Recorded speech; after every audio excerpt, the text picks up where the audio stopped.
Dictation start होगा 5 second बाद।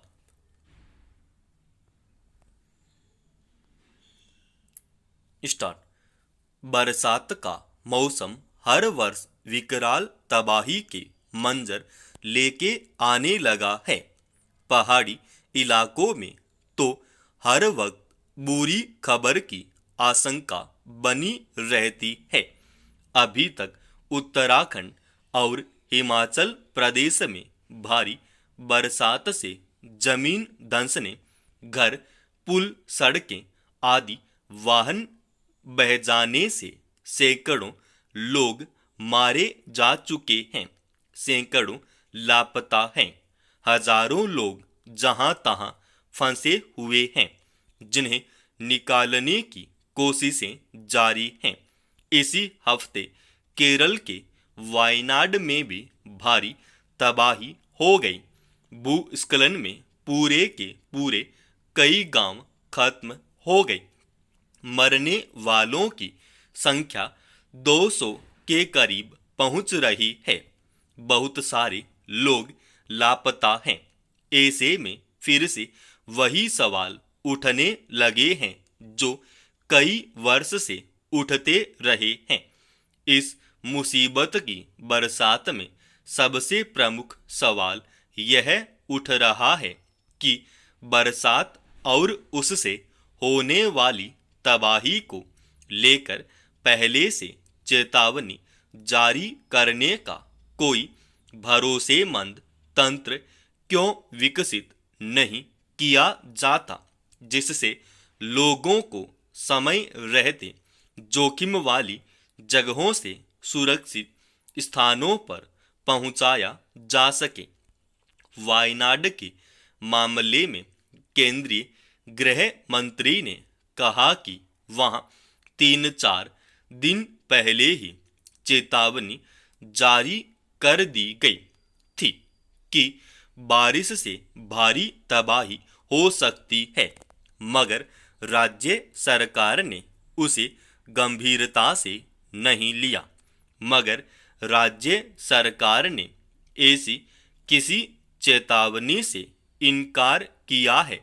अब विशेषज्ञों ने जोर देकर कहा है कि बारिश और भूस्खलन को लेकर पूर्व चेतावनी का व्यावहारिक तंत्र विकसित करने की जरूरत है।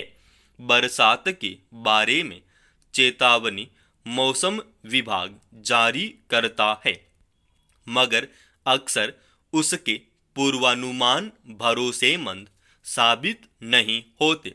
अनेक ऐसे उदाहरण हैं जब वह बरसात से होने वाले नुकसान का सही सही अंदाजा नहीं लगा पाया। उत्तराखंड और हिमाचल प्रदेश के पहाड़ों की स्थिति किसी से छिपी नहीं है। अंधाधुंध चली विकास परियोजनाओं के चलते अनेक जगहों पर पहाड़ हिल चुके हैं। उनकी मिट्टी भुरभुरी हो चुकी है। जैसे ही तेज बरसात होती है, पहाड़ धंसने लगते हैं। उन पर बने घर, सड़कें और पुल ध्वस्त हो जाते हैं। बरसात की बदलती प्रकृति भी अब किसी से छिपी नहीं है। हिंद महासागर के गर्म होने से इस मौसम में बादल तेजी से बनते और मोटी बूंदों के रूप में बरसने लगते हैं। बादल फट पड़ते हैं।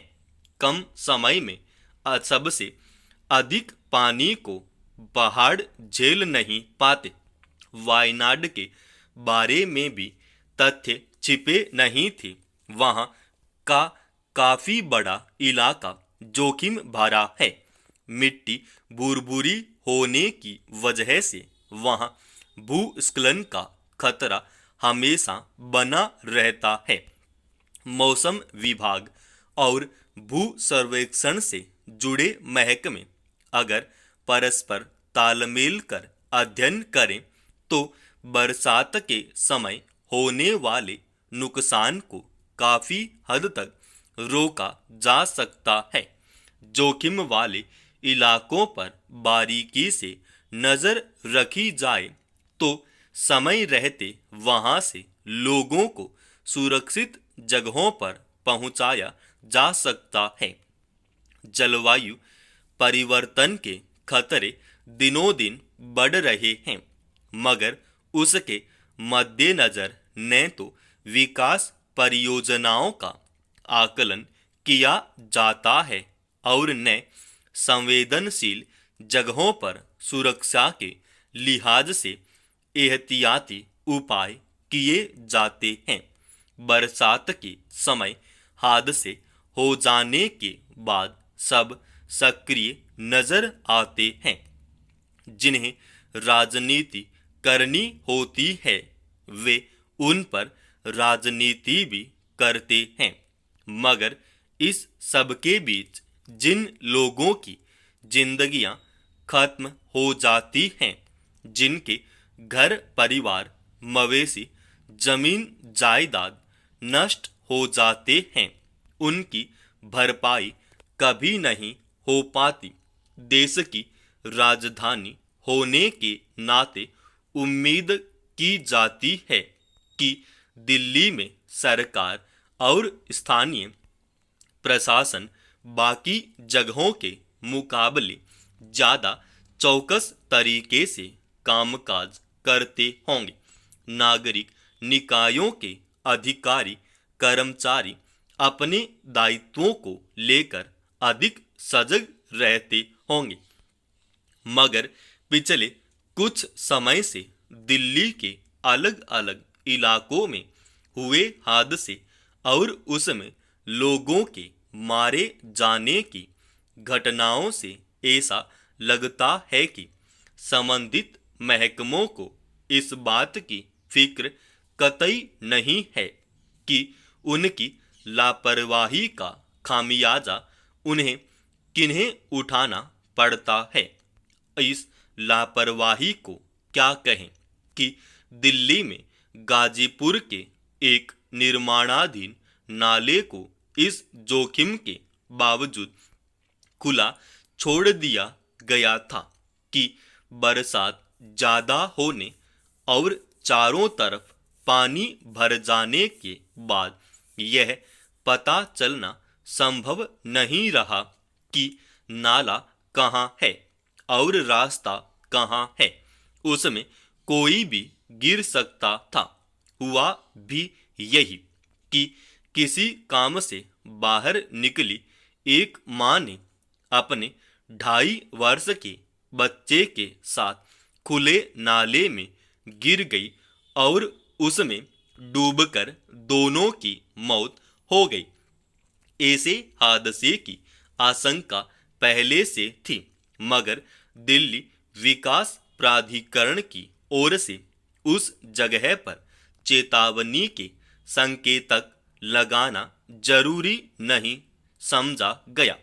करीब 15 फुट गहरे उस गड्ढे के जोखिम का अंदाजा इससे लगाया जा सकता है कि उसमें गिरने के बाद किसी के लिए भी जान बचाना मुश्किल था। सवाल है कि इस तरह के खतरे के बावजूद वहां कोई भी सुरक्षात्मक उपाय करना जरूरी क्यों नहीं समझा गया। लगता है कि दिल्ली सहित समूचे राष्ट्रीय राजधानी क्षेत्र में हर जगह किसी न किसी रूप में जोखिम मौजूद है और उससे बचना लोगों के ऊपर ही छोड़ दिया गया है। बुधवार की शाम को हुई भारी बारिश के बाद दिल्ली और गुरुग्राम में 6 लोगों की मौत करंट लगने से हो गई। बिजली के खंभों पर तार इस कदर बिखरे हुए थे कि मामूली गफलत की वजह से कोई भी उनके संपर्क में आ सकता था। कहीं घरों में पानी घुस जा रहा है और वहां भी जान जाने का खतरा बना रहता है। इन सब के लिए किसकी जिम्मेदारी तय की जाएगी। समाप्त। दोस्तों, इस डिक्टेशन का पीडीएफ फाइल अपने Telegram channel study with HP Swami पर डाल रखा है और रोजाना ऐसे डिक्टेशन के लिए एक बार इस चैनल को आप अभी सब्सक्राइब कीजिएगा।